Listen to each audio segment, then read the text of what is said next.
Well, good afternoon, everybody. Meteorologist Evan Stewart here, and I want to give you an update on what's going on in the tropics. Of course, the big story is Erin, and the 2 o'clock advisory is in from the National Hurricane Center. And there have been a few changes with Erin as we have gone through this morning. You might notice here, as we take a look at the wider view of the satellite, that we're seeing an eye once again, and there have been some indications that Erin is starting to re-strengthen.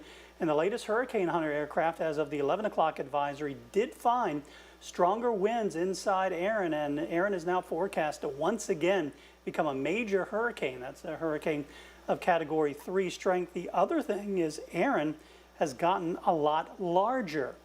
I want to take you back to just 12 hours ago, and we'll put on this distance tool here, and you'll be able to see generally Erin was about 450 miles across. As we go to now, you can see some of those outer, largest of the, the outer high thin clouds, and you can see that Erin itself has increased to over 700 miles. And that was one of the things that we were expecting, is that Erin was going to expand in size, not necessarily strengthen or weaken substantially, but as Erin started to move into these northern latitudes, it was going to get larger in size. And that's what we're seeing here as we've gone through the morning and into this afternoon. Now, this is a visible satellite loop, and I think once again you'll be able to see how that eye really starts to reform once again. And Hurricane Hunter aircraft were in there a little bit earlier this morning, and they did find that the pressure has lowered. That's a sign of some strengthening with the tropical system, and the winds have increased, and that's why we're now getting close once again to Category 3 strength with Erin as it moves towards the north and is going to pass east of Cape Hatteras, North Carolina. So here's sort of that wind history. Again, it's hard to believe that it wasn't that long ago, just last week, that Erin went from a tropical storm to a Category 5 hurricane in like 24 hours or so. So you can see that strengthening that we saw, that eye wall replacement cycle, some weakening on Sunday, ticked back up a little bit on Monday, then it came down on Tuesday. And now we're starting to see it tick back up. And again, once we get to 111 miles per hour, that moves us into the Category 3 strength. And as of the 2 o'clock advisory, we have winds of 110. So it's almost a Category 3 hurricane once again. And we have seen that move now, and that shift to the north. You can see that we have it's moving to the north at 13 miles per hour. So that expected turn to the north and eventually to the northeast is continuing. And as of the 11 o'clock advisory, the tropical storm warning has been expanded all the way up towards Chincoteague, up towards really the Virginia-Maryland state line, and that now includes the Chesapeake Bay, Virginia Beach, Camden, Currituck, Dare County, Accomack, and Northampton along the eastern shore. And then the coastal waters, tropical storm warnings all the way up towards New Jersey. Still thinking that the strongest winds that we will see, of course, here in coastal Virginia, North Carolina, will mainly be along the Outer Banks, because the Outer Banks sticks out a little bit farther eastward, will be closer to the core of the storm. But notice the forecast later tonight and tomorrow does call for Erin to strengthen, gain winds of 10 miles per hour. That would make it a Category 3. Again, the difference between a 110-mile hurricane and a 120-mile-per-hour hurricane, the effect's negligible, so it is really more just academic. But this is still a very, very strong hurricane that is passing between Cape Hatteras and Bermuda, and it is making that run a little bit closer to the United States than it is towards Bermuda. Once we get past tomorrow evening, the storm rapidly accelerates off towards the northeast, becomes a non-tropical low by this weekend, moving off into the North Atlantic. I think one of the biggest concerns that we see here with Erin is going to be the tide levels. And, you know, a lot of times when we have hurricanes that are even closer, sometimes we don't see tide levels that increase this much. But Erin was a Category 5. It's pushing a lot of water. It's pushing that water towards the shoreline. And, you know, sort of the 90-degree angle of the waves coming in from the southeast and the east and the winds coming in out of the northeast and the north, that accelerates and accentuates, you know, some of the tidal flooding. So these are when the peak high tides are for several locations across Hampton Road. So this is for Thursday evening. Tonight's high tide will be elevated. Tomorrow morning's will be a little bit higher, but the peak will be tomorrow evening's high tide. And yeah, that's when Erin's moving away, but we'll have been in the wake of the storm for quite a while. So Thursday at 9 p.m. roughly is when Sewell's Point high tide is coming in, 5.9 feet. That's considered moderate tidal flooding at Sewell's Point. Around the same time, Lynn Haven Inlet, 5.8, that's considered major tidal flooding, and each location has different criteria for what's considered minor, moderate, or major tidal flooding. So even though the actual water level will be lower by an inch or so in Lynn Haven Inlet and Chicks Beach, it is considered major tidal flooding in that area, and that's based on the surrounding land, the elevation of the surrounding land and such. Yorktown, 9 p.m., 5.1 feet, that's considered moderate tidal flooding, but it's a little bit earlier for Duck Pier.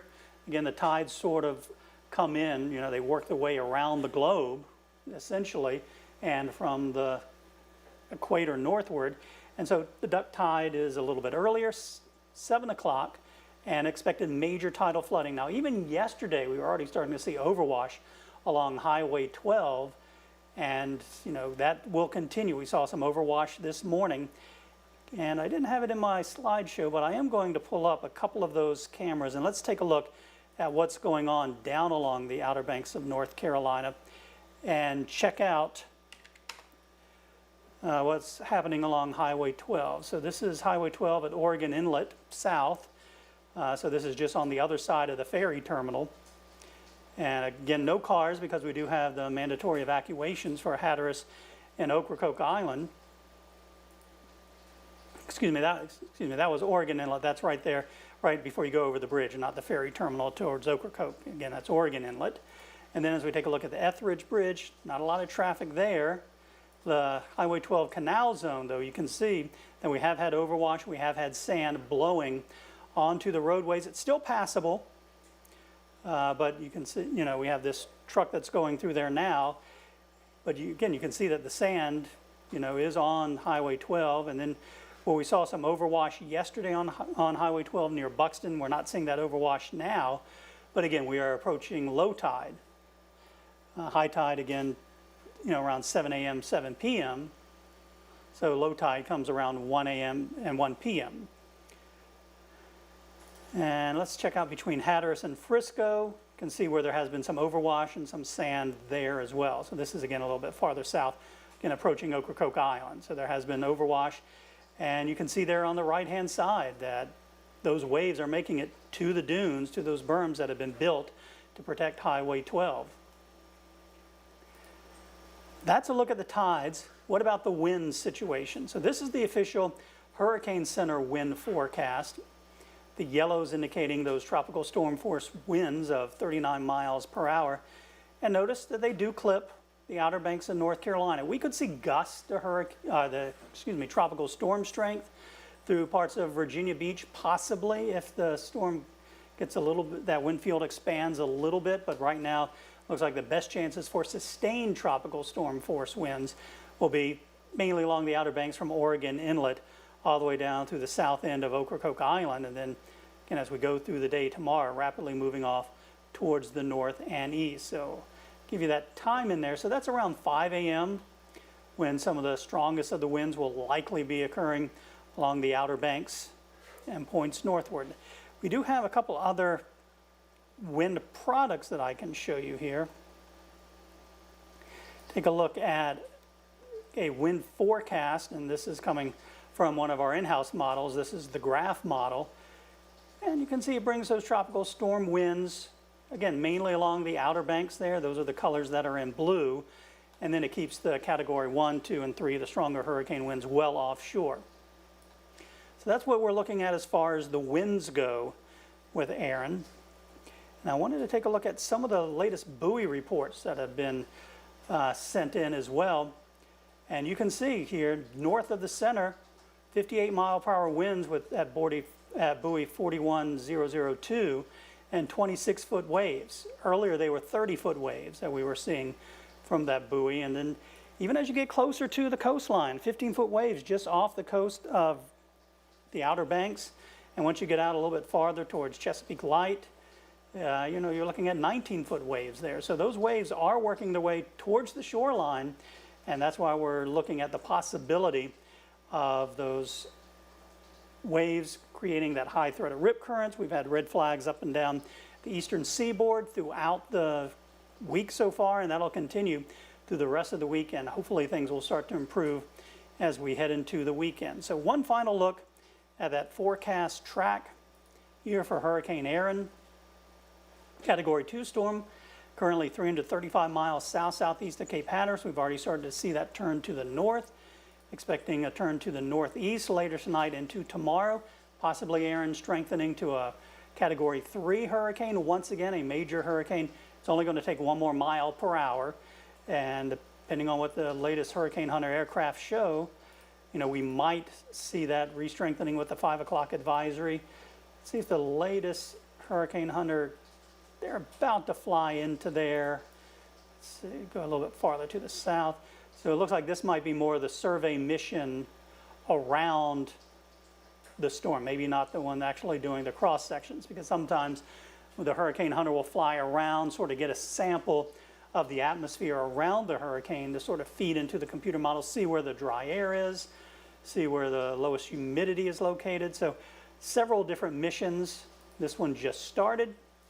Had a mission a little bit earlier today that did the crisscross pattern there, as you can see, through the center of the storm, and that's one of the reasons why the 11 o'clock advisory, we found those stronger winds inside of Erin, and the storm had strengthened, and we saw that the pressure had lowered. And then one of the missions from yesterday or earlier this morning, when the storm was a little bit farther to the south. So again, latest forecast calls for Erin to curve off towards the north and east and move off into the North Atlantic over the next couple of days. So that's the latest on Erin. We'll have another update coming up at 5 o'clock on 13 News Now at 5. And I want to remind you that every weeknight and every weekend night, so every day at 8 o'clock, we have Hurricane Hub Live. That is our show where we really take a deeper dive into what's going on with the tropics. Certainly the next couple of days, we'll be certainly focusing on Erin. We'll have live reports from our reporters in the field during Hurricane Hub Live. Taylor Stephenson will be out covering the storm at Lynnhaven Inlet, because that'll be close to this evening's high tide. So she'll be out in our weather impact interceptor tracking the storm and the water levels, because again, we are expecting some issues with tidal flooding this evening. Let's bring up the Lynnhaven tides just to kind of give you an idea of what we're looking at here for this evening. We are looking at getting up to around 4.5 feet, and tomorrow morning at around 4.5 feet, and then that major tidal flooding expected tomorrow evening of 5.8 feet. So again, we'll be watching those water levels. Minor issues, but certainly some issues nonetheless as we head through the next couple of days.